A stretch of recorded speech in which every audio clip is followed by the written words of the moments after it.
Hello everyone. आज हम करने वाले हैं क्लास 9th मैथ्स की एक्सरसाइज 4.1। इस एक्सरसाइज में दो क्वेश्चंस गिवन हैं। इस वीडियो में हम दोनों क्वेश्चन सॉल्व करेंगे। फर्स्ट क्वेश्चन में गिवन है the cost of a notebook is twice the cost of a pen. Right a linear equation in two variables to represent this statement. और bracket में हमें गिवन है take the cost of a notebook to be ₹X and that of a pen to be ₹Y। एक notebook की cost pen की cost की twice है, मतलब डबल है, दुगनी है। और ये जो स्टेटमेंट्स गिवन है इसको linear equation in two variable में लिखकर रिप्रेजेंट करिए। ब्रैकेट में हमें यह भी गिवन है कि एक नोटबुक की कॉस्ट ₹X लीजिए और पेन की कॉस्ट ₹Y लीजिए। तो चलिए स्टार्ट करते हैं। देखिए, हमें गिवन है the cost of a notebook is twice the cost of a pen. एक जो नोटबुक है उसकी जो कॉस्ट है, उसका जो रेट है वो पेन की कॉस्ट से डबल है। यानी अगर पेन की कॉस्ट ₹10 हुई तो नोटबुक की होगी ₹20। अगर पेन की कॉस्ट ₹20 हुई तो नोटबुक की होगी ₹40। मीन्स जो नोटबुक की कॉस्ट है वो इसका डबल है। तो देखिए कैसे करेंगे। पहले तो हमें गिवन जो ब्रैकेट पे है take the cost of a notebook to be ₹X and the cost of a pen to be ₹Y, इसी को लेट करेंगे। तो हम सबसे पहले लिखेंगे let cost of a notebook equal to ₹X। ये हमें गिवन है। And cost of a pen equal to ₹Y। अब देखिए यहां पे थोड़ा समझ लेते हैं। ये एक नोटबुक है और ये एक पेन है। ये है पेन। अब नोटबुक की जो कॉस्ट है वो हमने लेट करी है ₹X। इसको हमने ₹X लेट किया है और पेन की कॉस्ट इसको हमने लेट किया है ₹Y। और जो नोटबुक की कॉस्ट है वो पेन की कॉस्ट का डबल है। यानी पेन की कॉस्ट जितनी होगी इसको अगर हम 2 से मल्टीप्लाई कर देंगे तो नोटबुक की कॉस्ट के बराबर होगा। मीन्स ₹X इक्वल टू हो जाएगा 2 मल्टीप्लाई जो कॉस्ट होगा पेन की। तो ये हमारी एक इक्वेशन बन जाएगी यहां से। तो इसके लिए हम लिखेंगे अकॉर्डिंग टू द क्वेश्चन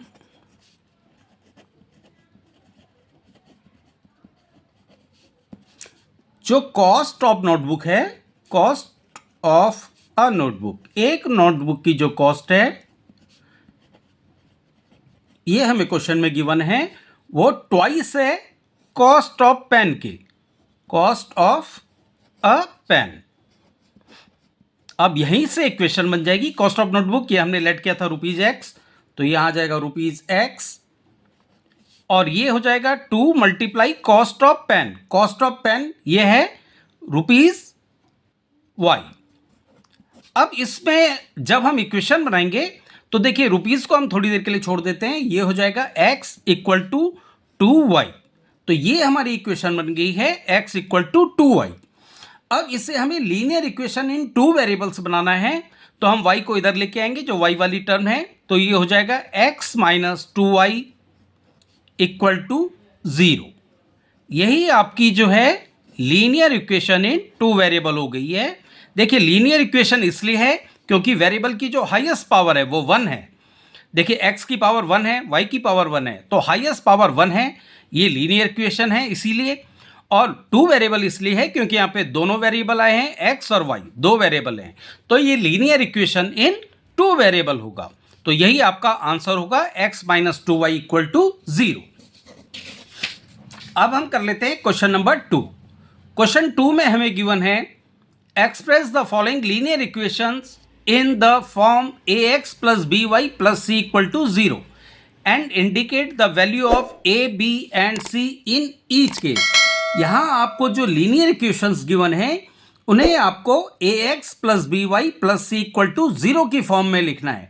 देखिए a x plus B Y plus C equal to जो जीरो है, ये linear equations in two variable की जनरल फॉर्म होती है, स्टैंडर्ड फॉर्म होती है। और हर केस में हमें यह भी बताना है कि ए, बी और सी इनकी वैल्यू क्या होगी। तो चलिए स्टार्ट करते हैं फर्स्ट पार्ट से। फर्स्ट पार्ट में हमें गिवन है 2x plus 3y equal to 9.35 और 5 के ऊपर है बार। तो हमें यहाँ पे ये ध्यान रखना है ax plus B Y plus C equal to 0, इसी की फॉर्म में हम इस इक्वेशन को लिखेंगे। तो देखिए ax, तो ये x वाला टर्म है, तो पहले x वाला टर्म है ax, तो यहाँ पे 2x आ जाएगा, प्लस फिर by यानी y वाला टर्म है, तो ये 3y आ जाएगा। और ये c, ये कांस्टेंट है, इसको हम इधर लेके आएंगे तो ये माइनस का हो जाएगा। इक्वेशन का रूल है इक्वल टू के राइट साइड में है, इक्वल टू के लेफ्ट में लेके आएंगे तो ये प्लस का है, तो इधर आएगा तो माइनस का हो जाएगा। तो माइनस 9.35 और 5 के ऊपर हो जाएगा बार। अब यहां कुछ नहीं बचा है तो इक्वल टू हो जाएगा 0।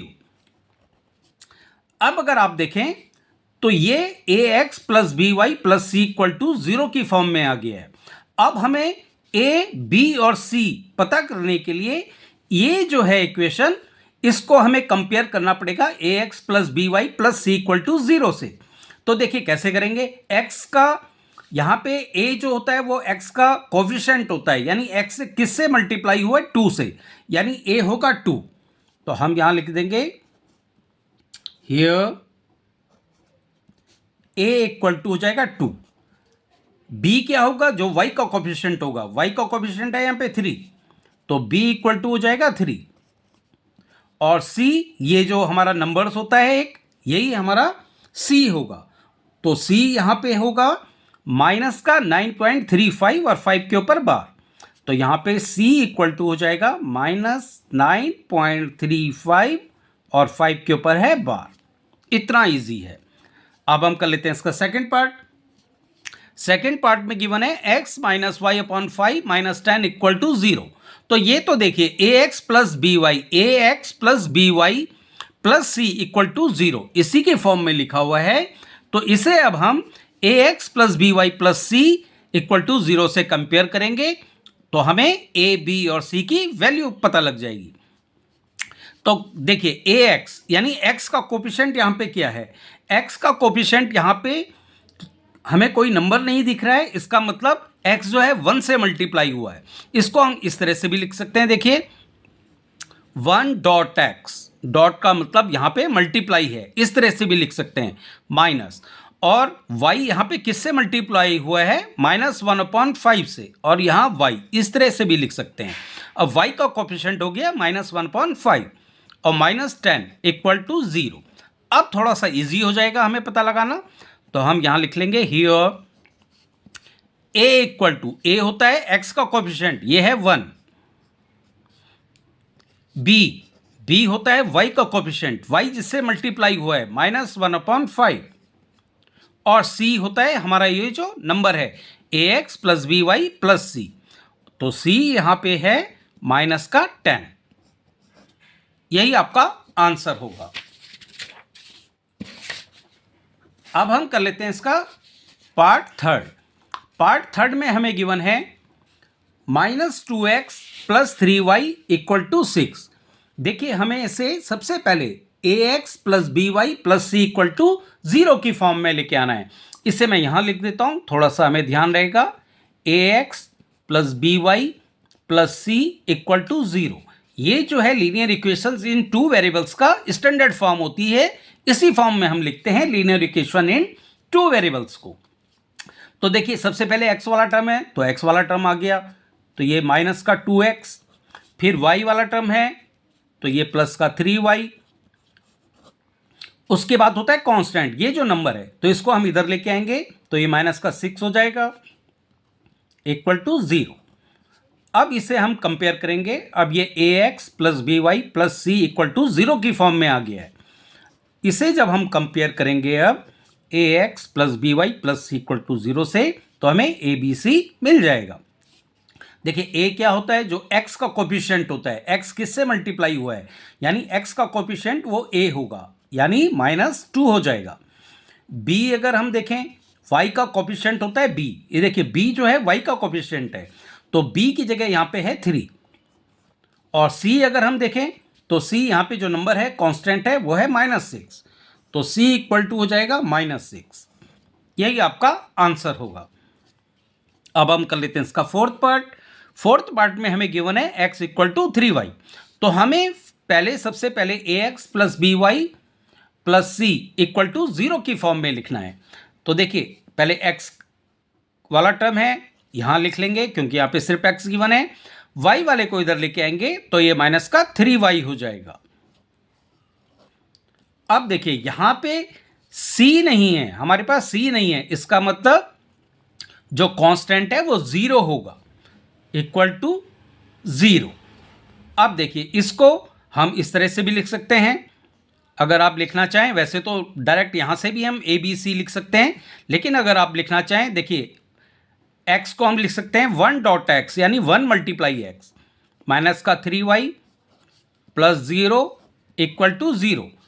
अब यहां पे हमें पता लग रहा है साफ साफ कि a की जगह क्या है, यानी x का जो कोफिशिएंट है वो है 1, तो a की जगह आ जाएगा 1।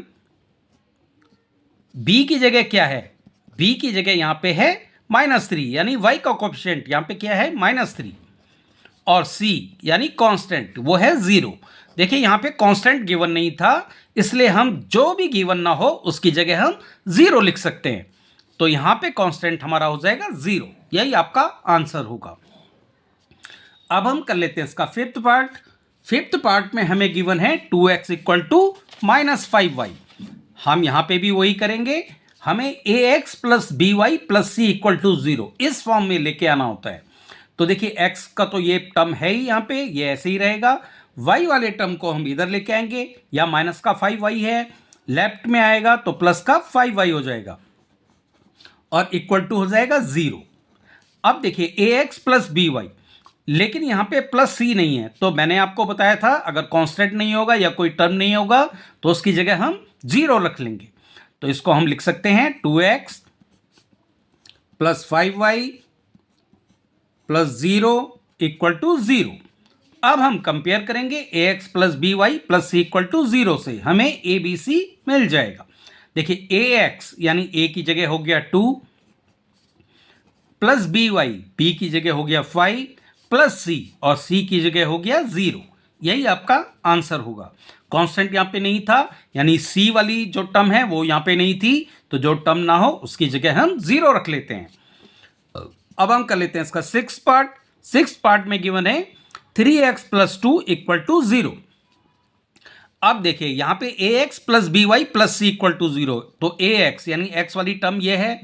अब यहां पे y वाली टर्म हमारे पास नहीं है, तो 3x प्लस, अब y वाली टर्म नहीं है का मतलब है कि y जो है वो 0 से मल्टीप्लाई हुआ होगा, तभी तो ये 0 हो गया, y वाली टर्म नहीं है। इसका मतलब y वाली टर्म के लिए हम यहां 0 मल्टीप्लाई y लिखेंगे, डॉट का मतलब यहां पे मल्टीप्लाई है, और ये प्लस 2 ये हमें गिवन है, इक्वल टू 0। अब देखिए ये ax plus by plus c equal to 0 की फॉर्म में आ गया है। अब यहां हम इजीली इसको कंपेयर कर सकते हैं ax plus by plus c equal to 0 से। तो a यहां पे क्या हो जाएगा 3 हो जाएगा, b यहां पे क्या हो जाएगा 0 हो जाएगा, और c यहां पे क्या हो जाएगा, c यहां पे 2 हो जाएगा। यही आपका आंसर होगा। देखिए अगर x और y इन दोनों में से अगर कोई टर्म आपके पास नहीं है इक्वेशन में, तो उसको 0 मल्टीप्लाई करके x कर देंगे। अगर y वाला टर्म नहीं है तो उसे 0 मल्टीप्लाई y लिखेंगे, क्योंकि उन दोनों को मल्टीप्लाई करेंगे तो वो 0 हो जाएगा। और अगर कांस्टेंट वाली टर्म नहीं है आपकी, तो उसकी जगह हम 0 रख लेंगे। अब हम कर लेते हैं इसका सेवंथ पार्ट में हमें गिवन है y माइनस 2 इक्वल टू 0। अब देखिए मैं यहां पे एक बार जो लीनियर इक्वेशन इन 2 वेरिएबल है इसकी स्टैंडर्ड फॉर्म लिख लेता हूं, जिसे हमें कंपेयर करना है। ax plus by plus c equal to 0। सबसे पहले हमें इस इक्वेशन को इसी की फॉर्म में लेके आना होगा, उसके बाद हम कंपेयर करेंगे और a b और c हमें फाइंड आउट हो जाएगा। तो देखिए यहाँ पे x वाली टर्म तो है ही नहीं, सबसे पहले हम x वाली टर्म लिखते हैं। इसके लिए मैंने आपको बताया था अगर एक्स वाली टर्म नहीं है तो उसे हम 0 मल्टीप्लाई एक्स लिखेंगे। फिर प्लस का वाई है, वाई वाली टर्म आ गई। उसके बाद ये कांस्टेंट यानी सी है, तो a x plus B Y plus C equal to हो जाएगा 0। अब यहां हम इजीली कंपेयर करके ए बी और सी की वैल्यू फाइंड आउट कर सकते हैं। देखिए ए एक्स, एक्स का कोएफिशिएंट यहां पे क्या है, 0 है, यानी ए हो जाएगा 0, ए हो जाएगा 0। बी वाई यानी देखिए वाई का कोएफिशिएंट यहां पे क्या है, कोई नंबर नहीं दिख रहा है, मतलब 1 है, तो बी हो जाएगा यहां पे 1। और सी इक्वल टू यहां पे है -2, जो नंबर है कांस्टेंट, सी मीन्स कांस्टेंट, तो नंबर है हमारे पास -2। यही आपका आंसर होगा। अब हम कर लेते हैं इसका last part 8, 5 equal to 2x। अब देखिए हमें पहले x वाला टर्म लेके आना है, तो एक बार तो हम इसको सिंपल कर लेते हैं। 5 और माइनस का 2x इधर ले आएंगे, 2x को इधर लेके आएंगे तो ये माइनस का 2x हो जाएगा, इक्वल टू 0 हो जाएगा। अब सबसे पहले हमें x वाली टर्म लेके आनी है, तो -2x को हम पहले लिख लेंगे। इसके बाद होता है प्लस बी वाई। अब y वाली टर्म यहां पे नहीं है, तो मैंने आपको बताया था अगर x वाली टर्म ना हो या y वाली टर्म ना हो, जैसे यहां पे y वाली टर्म नहीं है तो इसको हम लिख लेंगे 0 मल्टीप्लाई y। जो टर्म ना हो, x की टर्म ना होती तो 0 मल्टीप्लाई x लिख लेते, y की टर्म नहीं है तो 0 मल्टीप्लाई y लिख लेंगे, क्योंकि मल्टीप्लाई होके 0 ही हो जाएगा, इसलिए यहां पे y वाली टर्म नहीं लिखी है। और उसके बाद आता है कांस्टेंट, और ये है कांस्टेंट हमारे पास प्लस का 5 इक्वल टू 0। अब ये हमारे पास a x plus B Y plus C equal to 0 की फॉर्म में आ गया है। अब हम इजीली यहां पे कंपेयर कर सकते हैं। देखिए ए क्या होगा, जो एक्स का कोएफिशिएंट होता है वो ए होता है, एक्स का कोएफिशिएंट यहां पे क्या है, -2 है। बी होता है वाई का कोएफिशिएंट, वाई का कोएफिशिएंट यहां पे है 0। इसी तरह सी होता है हमारा कांस्टेंट, जो नंबर है, तो सी है यहां पे प्लस का 5 यानी 5। तो यही आपका आंसर होगा। तो इस तरह से आपको ये क्वेश्चन सॉल्व करने हैं। तो आज आपकी एक्सरसाइज 4.1 हो जाती है कंप्लीट। वीडियो पसंद आई हो तो चैनल को सब्सक्राइब कर बेल आइकन को प्रेस कर लीजिएगा, ताकि आपको आने वाली सभी वीडियोस का नोटिफिकेशन मिलता रहे। Thank you.